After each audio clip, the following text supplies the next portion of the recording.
Le football est un sport qui se joue à 11 contre 11 et à la fin, c'est le Portugal qui nous vole la victoire. Bonjour et bienvenue sur cette nouvelle vidéo où nous allons parler publicité, mais surtout prix des publicités pendant l'Euro 2016.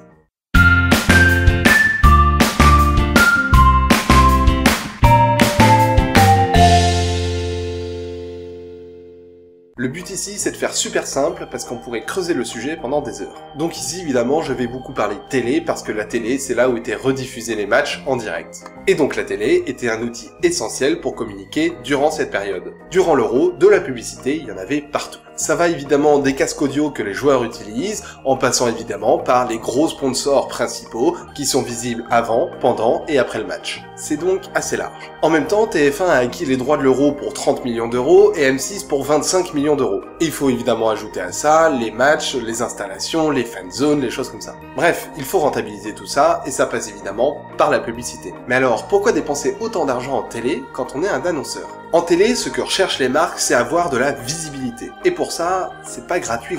Pour vous donner une idée de tranche de prix, la pub télé, il y en a vraiment pour tous les portefeuilles. Ça peut aller d'une centaine d'euros les 30 secondes si on est sur une chaîne à très faible audience, en semaine à 6h du matin. Jusqu'à 160 000 euros en prime time sur TF1 avant un super film. 160 000 euros pour 20-30 secondes une seule fois, on est bien d'accord. En général, il faut compter à peu près 80 000 euros pour 20 secondes de pub avant le JT de TF1. Pour faire simple, plus il y a une forte audience qui regarde le programme, plus c'est cher. Encore faut-il évidemment que l'audimat ne profite pas de la petite pause pub pour débarrasser la table ou aller faire leurs besoins. Personnellement, je ne suis pas un grand fan des pubs télé, car je trouve que c'est très cher versus l'audience qu'on peut toucher, l'impact que ça a et qu'on peut mesurer. Pour vous détailler un peu plus tout ça, je vous ferai une vidéo dessus si vous le souhaitez, n'hésitez pas à me le dire dans les commentaires. C'est aussi sûrement mon intérêt pour le digital et les possibilités qu'il offre qui me force de moins en moins à aimer la traditionnelle pub télé. Bon après, je vous cache pas que pour l'Euro, si vous voulez de la visibilité en masse, c'est le bon outil. Par exemple, pour la victoire des Français sur les Irlandais et leur qualification en quart de finale, elle a été regardée par près de 12 millions de téléspectateurs sur TF1. C'est-à-dire que 2 téléspectateurs sur 3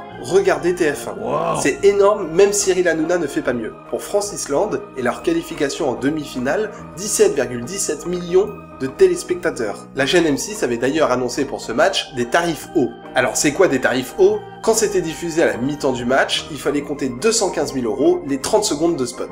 Et si la France n'avait pas été qualifiée, 126 000 euros les 30 secondes seulement. Enfin seulement.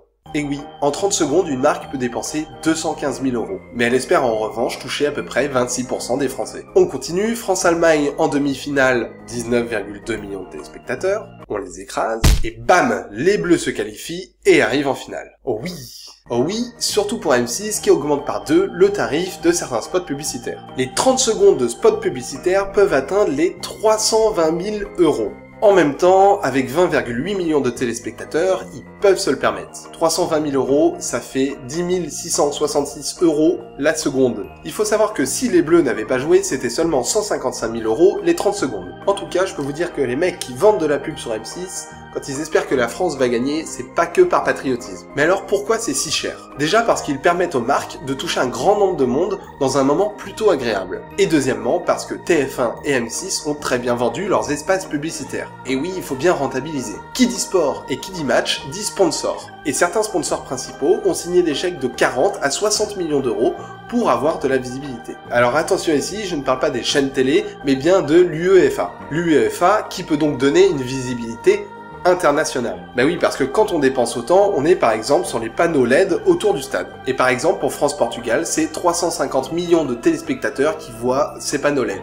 Les panneaux lumineux, c'est toujours la même chose, des séquences de 5 à 6 minutes dans lesquelles se déroulent les sponsors dans un ordre bien précis. Un sponsor peut changer son message une fois gratuitement, après ça devient payant. Il change de message pour plusieurs raisons, par exemple pour changer de langue, et s'adapter au public du match. En tout, c'est une visibilité sur panneau LED de 246 mètres autour du stade. Je vous parle de l'Euro, des stades, des matchs à la télé, mais on pouvait également voir les matchs depuis les fan zones. Et pour donner un exemple, la fan zone de Paris a permis à la ville de se faire un gros coup de pub. Évidemment, à accueillir au même endroit 90 000 personnes avec des artistes pour l'ouverture, diffusés à la télé et tous les étrangers qui sont venus en France pour l'Euro, c'est une sacrée pub pour Paris, touristiquement parlant. Bon, c'est vrai, ça a coûté quelques millions, mais ça a fait beaucoup de bruit. À côté des fan zones, de nombreuses opérations événementielles ont également été réalisées par des marques. Bref, vous l'aurez compris, les grands rassemblements, et plus précisément les grands rassemblements sportifs, ça génère du business. Alors oui, c'est sûr, ça coûte cher. Reste à savoir si la visibilité nationale et ou internationale a été rentabilisée.